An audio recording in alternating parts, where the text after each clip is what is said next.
How hard you need to work in order to obtain results. In today's video we'll talk about the grind, so the amount of effort that is required in order to achieve success. Well, I'm pushing people towards working harder. This is my goal, for the simple reason that I think that nowadays we don't put enough effort. This is the point. But I'm a person who had several burnouts, and I know what does it mean to stress out working so hard that almost nothing else matters, and that's not good, and then not achieving the results. One of my coaches once told me that the burnout normally comes when we don't have results, because if we have results, basically we don't feel the burnout with the same amount of effort, because the gratification later on is so big that, well, you don't risk any burnout. And that's something strange, because looks like the burnout is conditional. And well, I guess this is true, because when you do so much work and you expect to have that results, you keep going. But you get demoralized, you lose that spark when you don't have the results. And probably this is what he meant. And well, what to say? In this case, I'm a very critical person, and I'm a very balanced person, because yes, I'm putting so much effort in my stuff and my life, in all the things that I want to achieve. I'm very ambitious, but at the same time I'm very grounded. I know that I'm only human, and know that everyone is only human. So even when other people act badly or don't do enough, and I put the brackets for a reason, and well, I know what does it mean. It means that let's say being human doesn't mean we can go 100% all the time, and that's so true.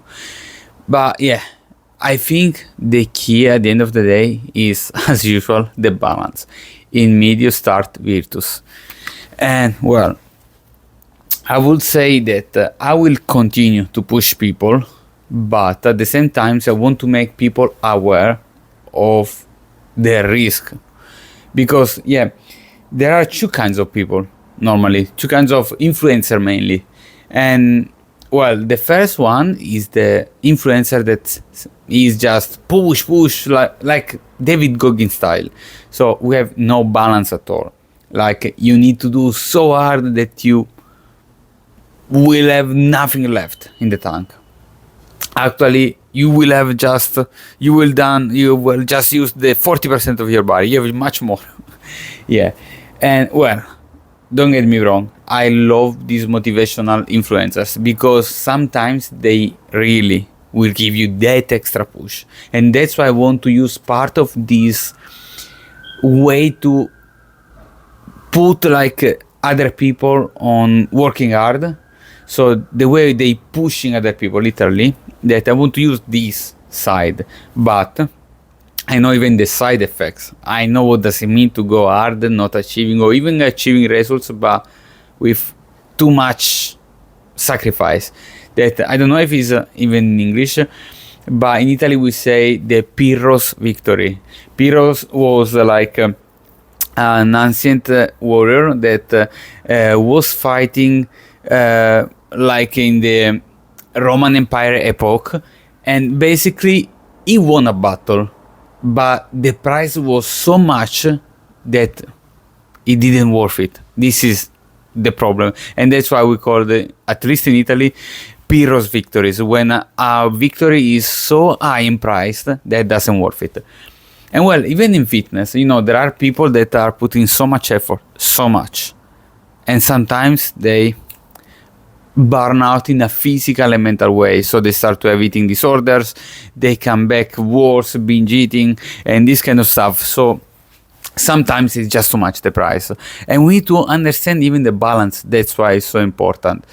And well, in this society, the hustle culture, that is that culture of going hard all the time, and is so often seen like a positive thing that we quite often forget, even that first of all is not for everyone.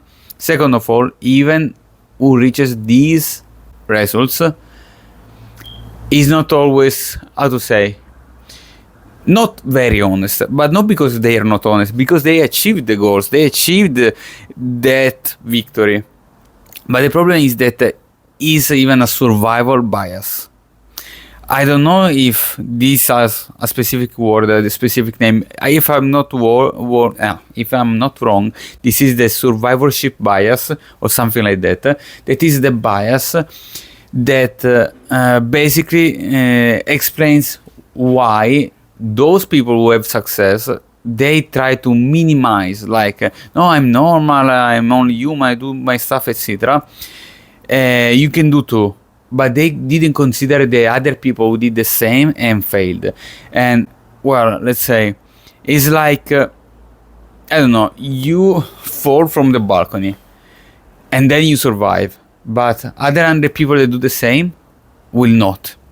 And you say, no, I did it, so you can do. Doesn't work like that.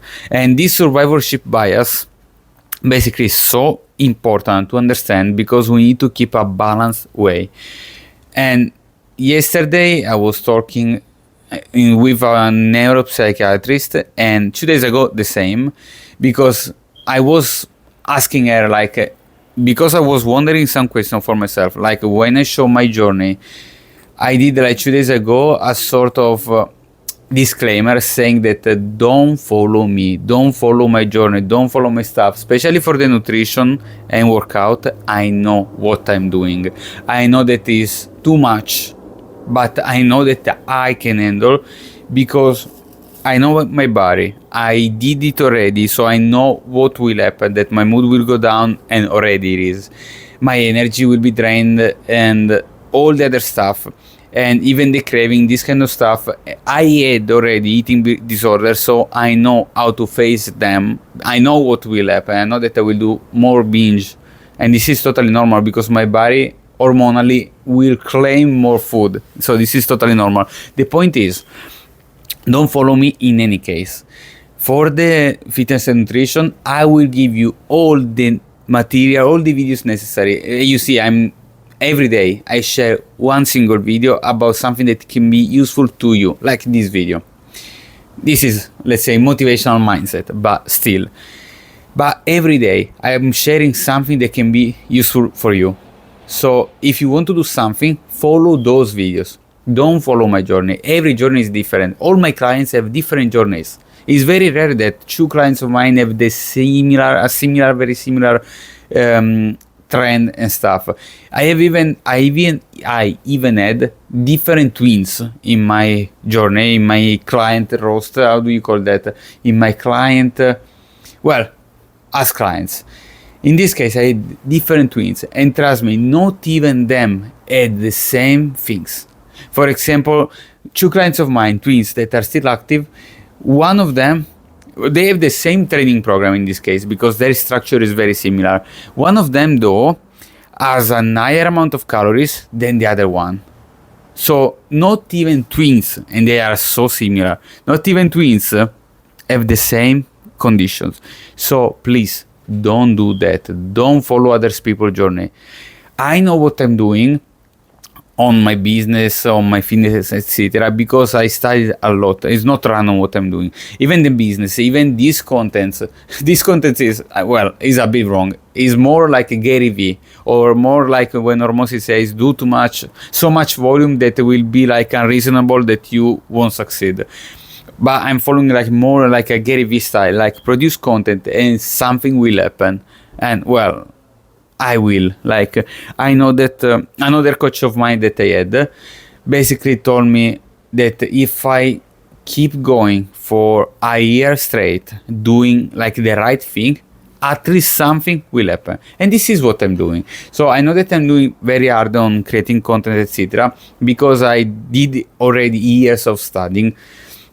But the point is that those years of studying were missing the action, basically. But I kind of know what I need to do. It's just that I didn't do, or I'm not doing properly. For example, I'm just procrastinating on editing my thumbnails that are the most important thing probably when you post videos on YouTube. But I'm posting so much content that I'm not editing them, so they look like all basic, so they don't click.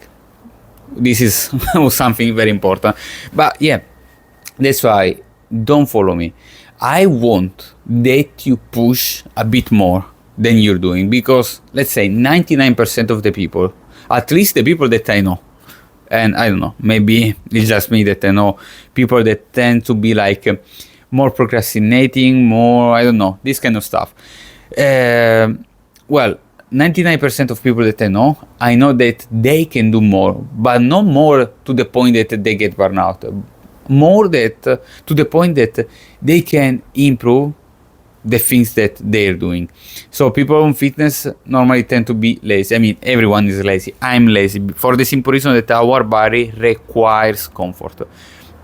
We always talk about pushing more, doing more, etc. That's not true. Our body, our mind doesn't want that. We go forward because we already visualizing basically the results of our effort. So what I do with my client to motivate them is telling them, okay, now keep on going so you will achieve this. Now keep on doing this so you will have that. And this is the point. I can motivate you to work harder, but don't exaggerate. Don't live just for that. Remember, we have one life and we need balance. The work-life balance, let's say. And work, yeah, can be related to a business, but can be related even to other stuff like the fitness journey. And remember, it's a long journey. You don't want to get so exhausted to the point that you will start to hate it. Because trust me, I did it for the fitness, I did it for the business, etc. Now that I'm better mentally because I'm more stable, my situation is very quiet, I'm like in a good position right now, a good apartment in a quiet town, because actually it is like people, they mind their business, they do their stuff, etc. So it's good for me. I'm like relaxed, even because I'm new to the town. I have no many friends in here, so basically what I can do is working on my stuff. So my situation is much different. In my hometown, what I did was just messing up with everything. I reached my goals about the fitness journey, like you see from my videos, my old videos about the fitness evolution, like amazing. That physique was so impressive to me that even me, I was thinking like, wow, I didn't even imagine I could reach this point. And this is so true. Like even now I'm kind of impressed, but I'm getting there. I'm seeing some results, very good. And well, but when I finished, I was so done with that, so done that I said to myself like, well, this was so exhausting, so draining mentally that I'm not interested. At that point, to be honest, I almost overcame like my, let's say, eating disorders, let's call it like that, my fitness, my self-image disorders, like the body dysmorphia, because at that point I was like, okay, I reached my body, I don't care, even if I lose, I don't care, like, I look good, I did it. I was at that point like, I don't care. In fact, then again, kgs. But then I realized that I need to do that, not that extreme, but I want to be like in a good way for my health. Physically, especially, and mentally, because, you know, you feel better to be with a good shape, you know that you are energetic, you know, I mean, after you finish and you do the reverse diet is different. You feel energetic, you look good, you feel much more confident. That's so big, feeling so confident. It gives you like that extra energy. But I was so drained at that point that I was like, enough. That's why what I want to say is keep your journey steady. Don't overstress, don't overdo. Like you see, I'm doing the same journey of last year. Last year I was pushing too much. Now this is almost secondary. My goal is content creation, my business, etc. Because when I was in that position last year, I was so focused on the fitness goal that I did nothing for my business journey. So yeah, now I'm more focused on the business journey, even though I'm a bit lazy. And well, in terms of fitness and nutrition, I'm like I didn't do very well. In fact, as if you can see, like in my daily update, basically didn't go so well at the beginning. Just these last 30 days, I'm pushing like how I know that I can do. And well, it's still hard, to be honest, but now I'm on track, like how I want to be on track. I'm still far behind because, but still I'm going. The point is, if I started earlier being more balanced, I will reach the same point, actually much better, because like I said, I'm behind, with a more balanced way, less stressful way, and well, with better results as well. So yeah, so I know every journey is difficult for the simple reason that we have so much competition, so much going on, so many other people that always do better than us. We are like always the worst in the world. When we look at others, we don't focus about other people who maybe can be like in the same level or behind us, etc. We just focus on who is better, so we feel we are the worst in the world. Like whatever we do doesn't matter. We are not good enough. This is something unfortunately related to the childhood trauma, like not feeling enough. And this will be with you in anything you do until, of course, you don't realize it and you start to look for the other side. Like, okay, I'm doing good. I need to focus on myself. This is the point. So yes, I will push you in any journey of yours because I want to help people to achieve like the best life they can. Achieve la dolce vita, as I always say. I will help you to reach this. Even with my free contents in this channel, I will. I promise. The point is, even though you do with or without my support, like with any services that I will put outside, it doesn't matter. Keep reminding yourself the balance. Balance is the key for a beautiful life, because sometimes we go too deep in this stuff that we forget about our life, and doesn't work like that. I have a video, actually 2 moments I need to share with you. The first one was basically a video of November 2024. So yeah, let's say almost 1 year ago, 10 months ago. At that point I realized that my real goal is to enjoy life. And in that video that I never posted, one day I will post because it's very significant to me. Well, I was talking about my dog that died, and I realized that just when I had like a moment of break from this journey. So what I want to share with you, the key of that is, guys, remind yourself that life is one. Be balanced, take care of the people you love, and especially take care about yourself. Don't exaggerate. I will push you, but take care about yourself.